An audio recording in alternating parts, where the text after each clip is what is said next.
Okay. That was a loud noise. Hello? I haven't done a review of my own except for Scott Pilgrim, which was like a mini review. It was like a review of a movie everyone's already seen. If you were going to go see it, you were going to go see it because you wanted to see it again. That was an easy film to review. I was hoping I'd have a buddy of mine, but he was driving other people home. I believe so. I didn't know he was. He also mentioned he might not want to be on camera, which is totally fair.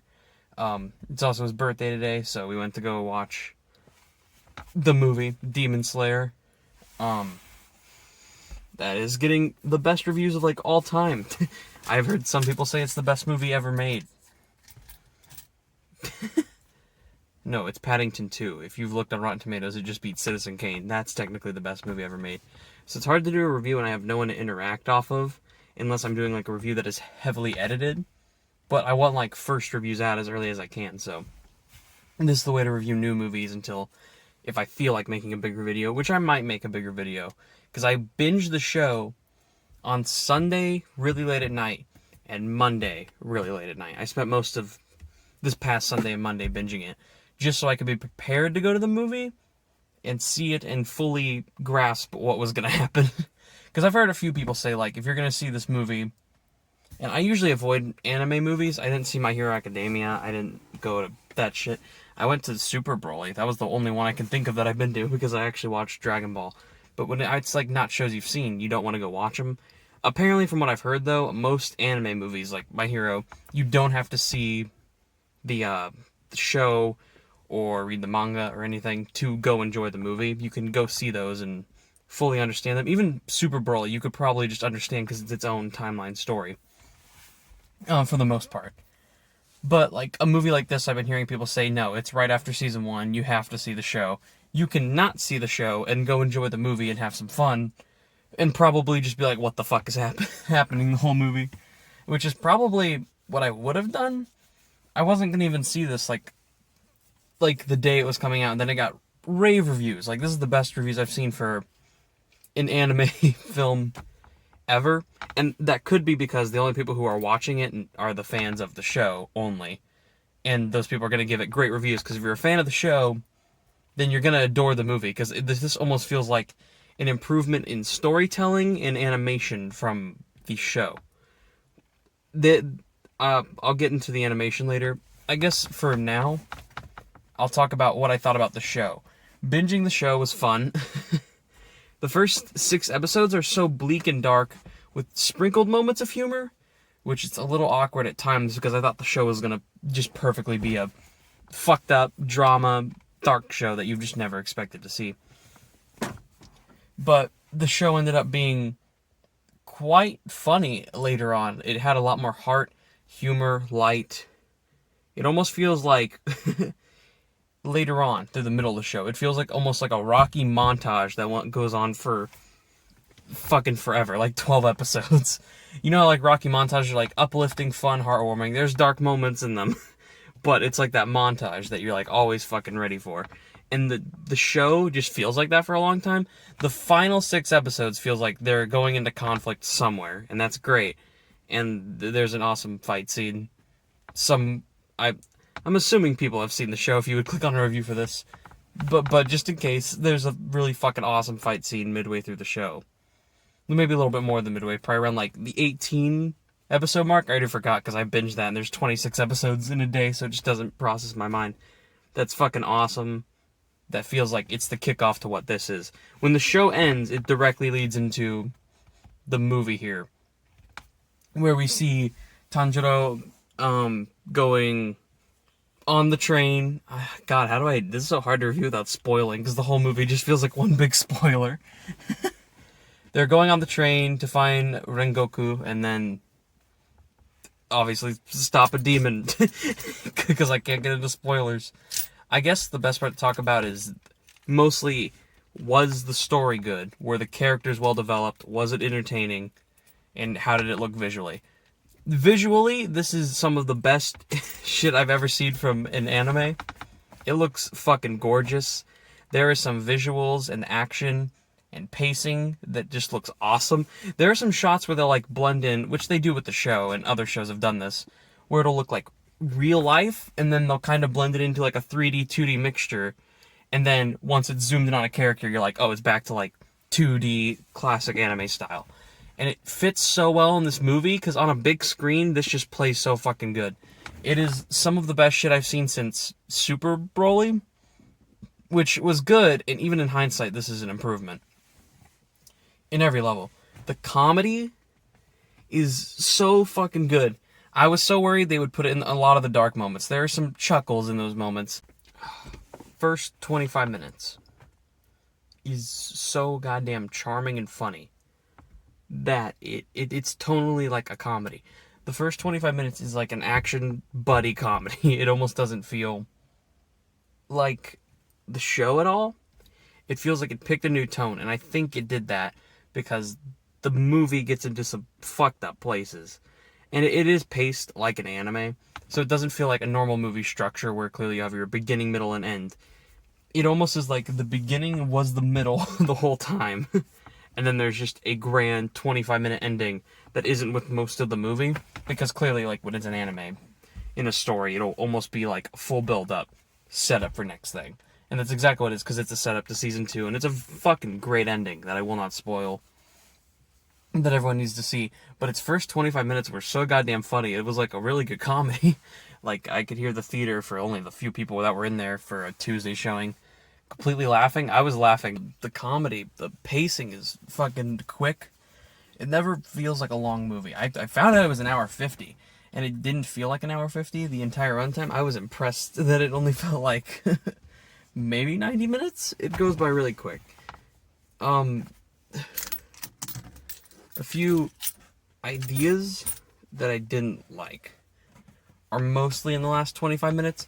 There's a great emotional scene in the last 25 minutes. There's a lot of emotional scenes throughout the movie that are pretty fucking depressing. There was a really good one in the last 25 minutes.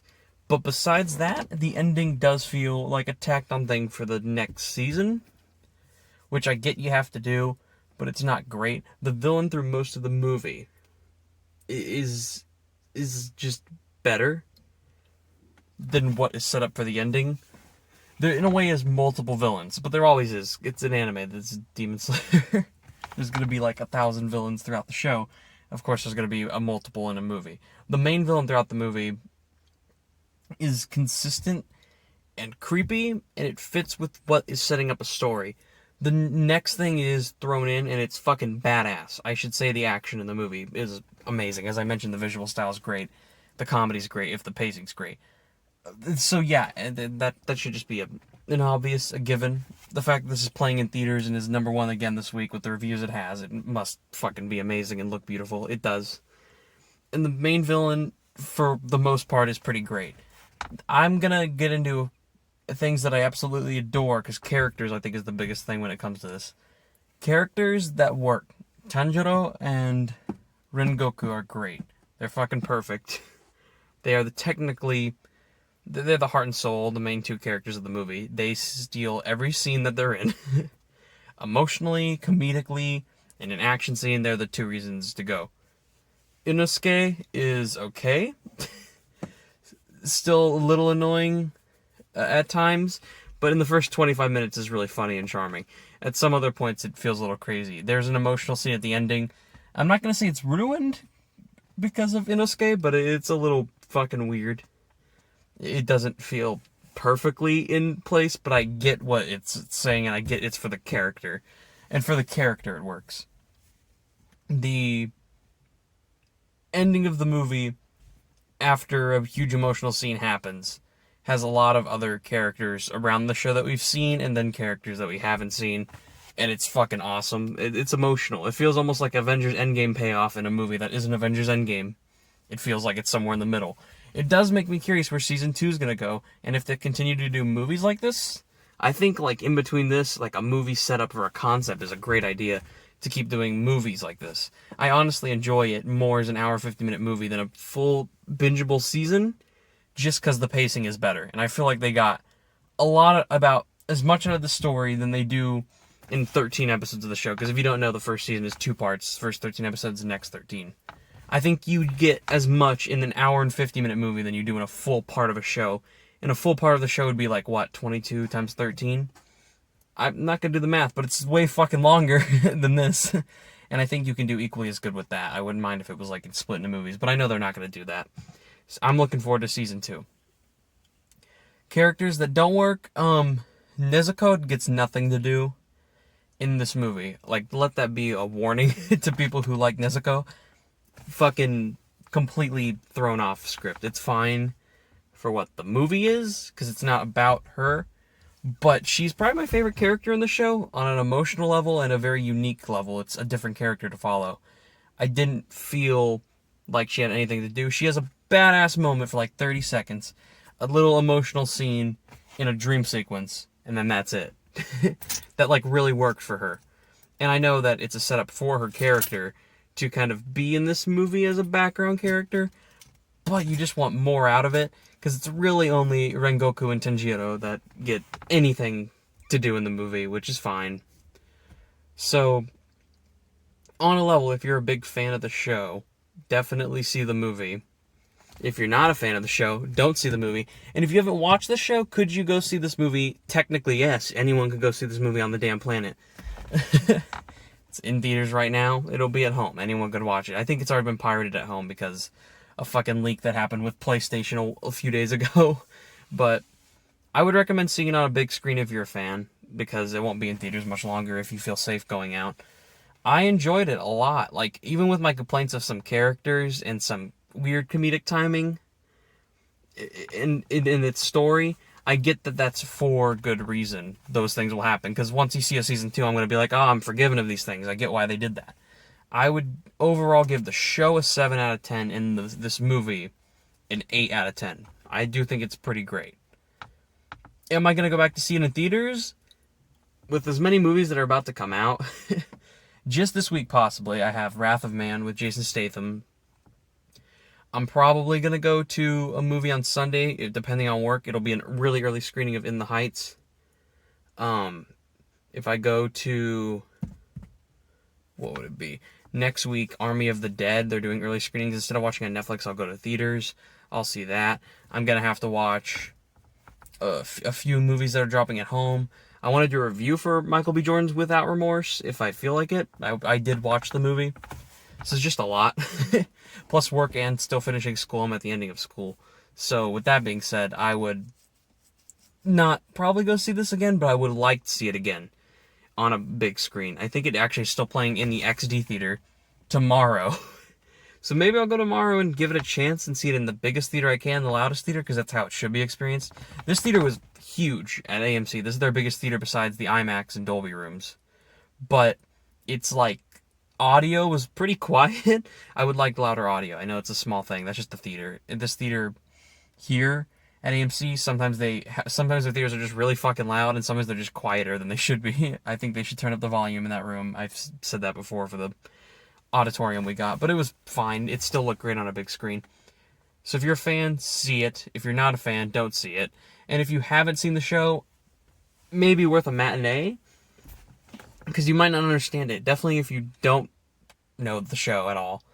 I think I would have fucking hated this movie if I went without the show. I think I probably would have walked out of the movie, but I had friends who knew the show. I just finished the show. I liked the show. I really fucking liked the movie. And I didn't cry, but I did get emotional. It works for what it's doing. So overall, 8 out of 10. If you are a fan, go see it. I don't think it's hard to say. Next review should be Wrath of Man, but, you know, bullshit will happen with work or school, so who knows? This might be the end. And, oh, for anything, Gabriel's not going to be at those next few reviews as well, because he's busy this week. But he should be in the 14th at Spiral if he feels okay after another vaccine. Apparently a lot of my friends are, even though I thought I felt like shit after it. So, that's it for Demon Slayer, the movie. I don't want to say its full title because it's long as fuck. Anyway, have a good one.